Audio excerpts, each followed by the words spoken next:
बीड जिल्ह्याच्या केज तालुक्यातील वरपगाव येथील रहिवासी सतीश ज्ञानोबा देशमुख वय वर्ष 45 असं यांचं नाव असून यांचं जुन्नर या ठिकाणी अचानक हृदयविकाराच्या तीव्र झटक्यानं निधन झालं अशी माहिती मी समोर आलेली। त्यांचं पार्थिव स्वगृही आणलं जात असून त्यांच्या अकाली निधनानं त्यांचं कुटुंबीय, मित्रपरिवार आणि गावामध्ये हळहळ व्यक्त होते। मराठा आंदोलक मनोज जरांगे पाटील यांच्या नेतृत्वाखालील आंदोलनात ते सक्रिय होते। चलो मुंबई आंदोलनात सहभागी झालेल्या बांधवांनी स्वतःच्या आरोग्याची व सहकाऱ्यांच्या सुरक्षिततेची विशेष काळजी घ्यावी असं आवाहन पाटलांनी केलं होतं। सतीश देशमुखांच्या आत्म्यास शांती लाभो आणि दुःखाच्या या प्रसंगी त्यांच्या कुटुंबियांना धैर्य लाभो ही प्रार्थना। तर मराठा आंदोलनाच्या लढ्यात केज तालुक्यातील मराठा योद्धा धारातीर्थी पडला अशी भावना यावेळी खासदार बजरंग सोनवणे यांनी व्यक्त केली। सतीश देशमुख आहेत कोण?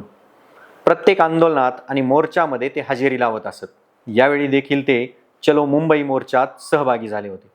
मात्र जुन्नर या ठिकाणी अचानक त्यांना हृदयविकाराचा तीव्र झटका आला आणि त्यात त्यांचा मृत्यू झाला। या घटनेनंतर त्यांना तातडीनं रुग्णालयात नेण्यात आलं, मात्र डॉक्टरांनी त्यांना मृत घोषित केलं। केज तालुक्यातील वरपगाव येथील सतीश ज्ञानोबा देशमुख हे त्यांच्या मित्रासोबत मराठा आंदोलक मनोज जरांगे पाटील यांच्या समवेत मुंबई येथे आंदोलनात सहभागी होण्यासाठी निघाले होते। ते पुणे जिल्ह्यातील नारायणगाव येथे आले असता त्यांना हृदयविकाराचा झटका आला आणि त्यातच त्यांचा मृत्यू झाला असल्यानं केज तालुक्यात एक मराठा योद्धा आरक्षणाच्या लढाईत कामी आला आहे। मागील 3 वर्षापूर्वी त्यांच्या एका मुलाचा देखील विजेचा शॉक लागून मृत्यू झालेला होता।